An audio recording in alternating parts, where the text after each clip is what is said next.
ও যে একা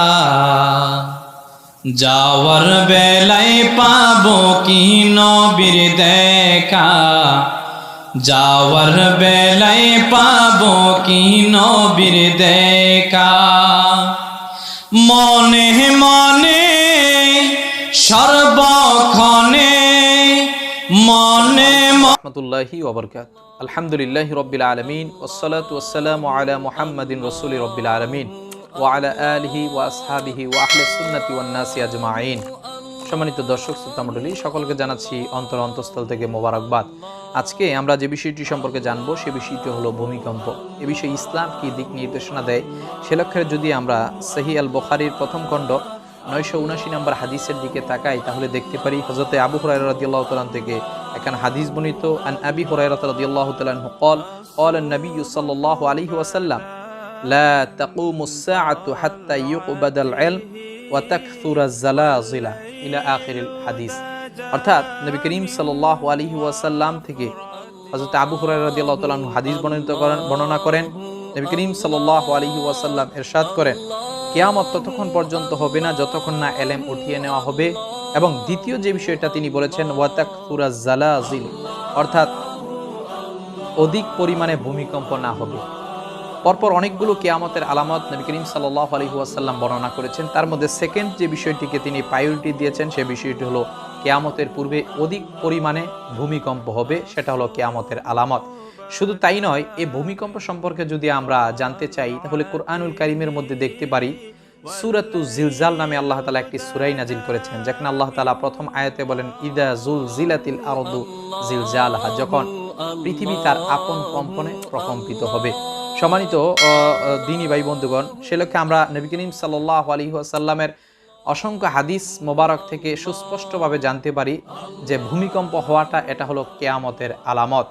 তবে ভূমিকম্প কেন হয় রাসূল করিম সাল্লাল্লাহু আলাইহি ওয়াসাল্লামের অন্য হাদিসগুলোর মাধ্যমে জানতে পারি যখন সমাজের মধ্যে চারটি জিনিসের ছয়লাভ হবে, অর্থাৎ 1 নাম্বার মদের ছড়াছড়ি হবে, 2 নাম্বার জেনার ছড়াছড়ি হবে, 3 নাম্বার নাচানাচির ছড়াছড়ি হবে, 4 নাম্বার হলো অবৈধ অর্থাৎ অপ্রয়োজনীয় গান বাজনা ইত্যাদি ছয়লাভ যখন সমাজের মধ্যে ছড়িয়ে যাবে, ঠিক সেই মুহূর্তের মধ্যে আল্লাহ রাব্বুল আলামিন বান্দাদের জন্য এই শাস্তি স্বরূপ এই জমিনের মধ্যে তিনি ভূমিকম্প দিবেন, যেটা আমরা কিয়ামতের আলামত কিতাবুল ফিতান অধ্যয়ন করলে দেখতে পাই।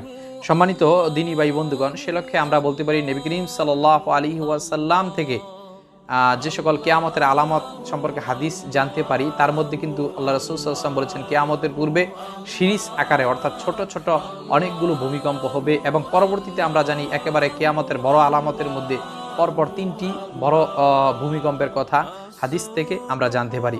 ভূমিকম্প সম্পর্কে আধুনিক সায়েন্স বিজ্ঞান অস্বীকার করে, যেটা 1912 সালে জার্মান বিজ্ঞানী আলফ্রেড ওয়েগনার আবিষ্কার করেছেন যে পৃথিবীর ভূপৃষ্ঠে অনেকগুলো খণ্ডে বিভক্ত, এগুলোকে টেকটনিক প্লেট বলা হয়। এগুলো একে অপরের পাশাপাশি কিন্তু স্থির নয়, তাই কখনো এদের মাঝে সংঘর্ষ হয়। বিপুল পরিমাণে শক্তি বহন করে দুটি টেকটনিক প্লেটের যখন একে অপরের সাথে ধাক্কা খায় তখন তলদেশে জমাট শক্তি বাইরে নির্গত হয়, যা পৃথিবীর উপরিভাগকে কাঁপিয়ে দেয়। তখন পৃথিবীতে ভূমিকম্প অনুভূত হয়ে থাকে। এটা আধুনিক সায়েন্সের বিজ্ঞানীগণ আজ বিভিন্ন সূত্রে ধারণা দিচ্ছে। আমরা দেখতে পারি যে যখন জমিনের মধ্যে অন্যায় ফাসাদ পাপাচারে মানুষ লিপ্ত হবে তখন আল্লাহ তাআলা শাস্তি স্বরূপ এই ভূমিকম্পগুলো দিয়ে থাকেন।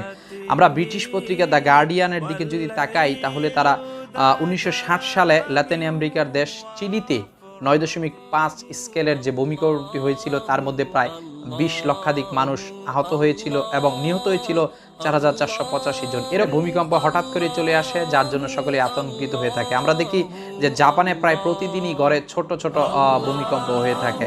সম্মানিত দ্বীনী ভাই বন্ধুগণ, সে লক্ষ্যে আমরা বলতে পারি যে এই ভূমিকম্প কেন হবে। ভূমিকম্প হওয়ার একটাই কারণ, মানুষগুলো যখন অন্যায় অপাচারের দিকে লিপ্ত হয়ে যাবে অর্থাৎ আল্লাহ তাআলা আদেশ থেকে দূরে সরে যাবে, তখন আল্লাহ তাআলা শাস্তি স্বরূপ এই ভূমিকম্পগুলো দিবেন। কিয়ামতের পূর্বে অনেকগুলো সিরিজ আকারে ভূমিকম্প হবে, যেগুলো আমরা হাদিসের মাধ্যমে সুস্পষ্টভাবে জানতে পারি। শুধু তাই নয়, রাসূল করিম সাল্লাল্লাহু আলাইহি ওয়াসাল্লাম থেকে আমরা সুস্পষ্টভাবে জানতে পারি যখন এই ধরনের ভূমিকম্প হবে তখন সিজদায় লুটিয়ে পড়ার জন্য আল্লাহ তাআলার জিকির আজগার করার জন্য তওবা ইস্তেগফার করার জন্য বারবার তাগাদা প্রদান করেছেন।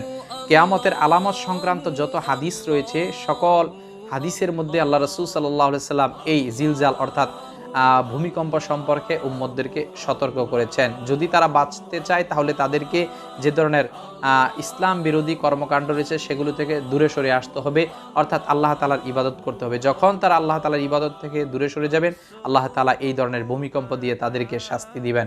সম্মানিত দিনী ভাই বন্ধুগণ, সে লক্ষ্যে আমরা নবী করিম সাল্লাল্লাহু আলাইহি ওয়াসাল্লামের সহিহ বুখারীর এই হাদিসকে সামনে রেখে বলতে পারি, কিয়ামতের ছোট্ট আলামতগুলো প্রকাশিত হওয়ার পূর্বেই যাতে আমরা আমাদের ঈমান আকীদাকে পরিশুদ্ধ করে আমরা আল্লাহ তাআলার দিকে, ওনার ইবাদতের দিকে ধাবিত হয়ে যাই, তবেই কিন্তু আমরা এই ধরনের শাস্তি থেকে মুক্তি পেতে পারি। আর যে সমস্ত কাজ আমাদের জন্য প্রয়োজন, এই ভূমিকম্প চলাকালীন অবস্থায় কিংবা হওয়ার পরিপ্রেক্ষিতে বেশি বেশি আল্লাহ তাআলার সিজদায় লুটিয়ে পড়া, তওবা ইস্তেগফার করা। আল্লাহ সুবহানাহু ওয়া তাআলা আমাদের প্রত্যেককে কথাগুলোর উপর আমল করার জন্য তৌফিক দীক্ষা দান করুক। আসসালামু আলাইকুম ওয়া রাহমাতুল্লাহি ওয়া বারাকাতুহু।